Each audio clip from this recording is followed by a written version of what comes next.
Work-life balance didefinisikan oleh Visser dan kawan-kawan pada tahun 2009 sebagai upaya yang dilakukan oleh individu untuk menyeimbangkan dua peran atau lebih yang dijalaninya. Nah, menurut Visser, terdapat stresor kerja yang meliputi 4 komponen diantaranya. Yang pertama adalah waktu. Banyaknya waktu yang digunakan untuk bekerja dibandingkan dengan waktu yang digunakan untuk aktivitas lainnya. Yang selanjutnya adalah perilaku. Seperti adanya tindakan untuk mencapai tujuan yang diinginkan yang didasari pada keyakinan seseorang bahwa ia mampu mencapai keinginan dan tujuannya.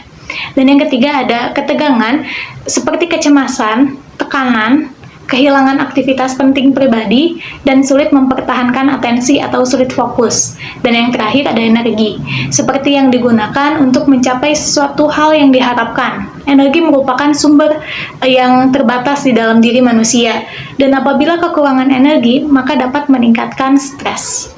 Assalamualaikum warahmatullahi wabarakatuh. Izin memperkenalkan diri, nama saya Delia Kavita Salma, NIM 7111201096 dari kelas 4C kelompok 5. Di sini saya akan menjelaskan hasil riset mengenai hubungan work-life balance dengan kepuasan kerja pada guru di SMK Kabupaten Pati. Dari hasil uji hipotesis dalam penelitian ini, didukung dengan penelitian sebelumnya.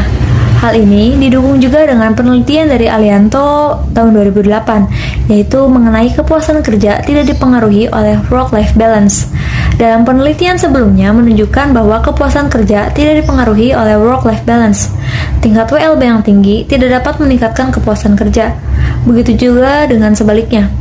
Tingkat WLB yang rendah tidak dapat menurunkan kepuasan kerja seorang individu. Kemudian, dalam penelitian dari Meran, Pitarelli dan Cangiano tahun 2013 menunjukkan WLB dengan kepuasan kerja memiliki korelasi negatif terhadap 286 guru di Italia. Adanya faktor-faktor yang memiliki hubungan yang lemah terhadap kepuasan kerja. Dalam penelitian tersebut menyatakan bahwa kepuasan kerja hanya diperoleh oleh guru yang berstatus belum berkeluarga. Dalam penelitian Sujat, Cima dan Buto pada tahun 2011, WLB yang tinggi tidak dapat meningkatkan kepuasan kerja, begitu juga dengan WLB yang rendah tidak dapat menurunkan kepuasan kerja. Melalui penelitian tersebut menunjukkan bahwa WLB hanya memiliki sedikit pengaruh terhadap kepuasan kerja. Adapun faktor WLB yang seperti tekanan pekerjaan, turnover pegawai, lamanya jam kerja memiliki korelasi yang lemah dan negatif, serta tidak signifikan dengan kepuasan kerja. Kemudian materi selanjutnya akan disampaikan oleh rekan saya. Terima kasih. Di sini saya akan menjelaskan hasil riset jurnal kedua yang berjudul Reliabilitas dan Validitas Konstruk Work-Life Balance di Indonesia. Nah, berdasarkan hasil pengujian validitas dan reliabilitas menggunakan CFA terhadap skala work-life balance didapatkan kesimpulan.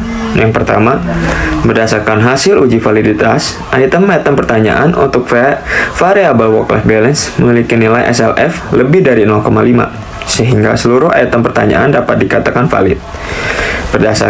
Yang kedua, berdasarkan hasil uji reliabilitas, skala work-life balance memiliki nilai CR lebih dari 0,7 dan nilai VA lebih dari 0,5, sehingga seluruh item pertanyaan dapat dikatakan reliable. Skala work-life balance di versi Indonesia menunjukkan koefisien validitas dan reliabilitas yang tinggi, sehingga skala work-life balance versi Indonesia ini bisa dimanfaatkan secara maksimal sebagai alat diagnostik dan intervensi dalam dunia industri di Indonesia. Fisher, Bulger, dan Smith juga mengatakan jika work-life balance memiliki 4 dimensi pembentuk, yaitu yang pertama, work interference with personal life. Dimensi ini mengacu pada sejauh mana pekerjaan dapat mengganggu kehidupan pribadi individu. Misalnya, bekerja dapat membuat seseorang sulit mengatur waktu untuk kehidupan pribadinya. Yang kedua, personal life interference with work. Dimensi ini mengacu pada sejauh mana kehidupan pribadi individu mengganggu kehidupan pekerjaannya. Misalnya, apabila individu memiliki masalah dalam kehidupan pribadinya, hal ini dapat mengganggu kinerja individu pada saat bekerja. Yang ketiga, personal life engagement of work. Dimensi ini mengacu pada sejauh mana kehidupan pribadi seseorang dapat meningkatkan performa individu dalam dunia kerja. Misalnya, apabila individu merasa senang dikarenakan kehidupan pribadinya menyenangkan, maka hal ini dapat membuat suasana hati individu pada saat bekerja menjadi menyenangkan. Yang keempat, work engagement of personal life. Dimensi ini mengacu pada sejauh mana pekerjaan dapat meningkatkan kualitas kehidupan pribadi individu, misalnya keterampilan yang diperoleh individu pada saat bekerja, memungkinkan individu untuk memanfaatkan keterampilan tersebut dalam kehidupan sehari-hari.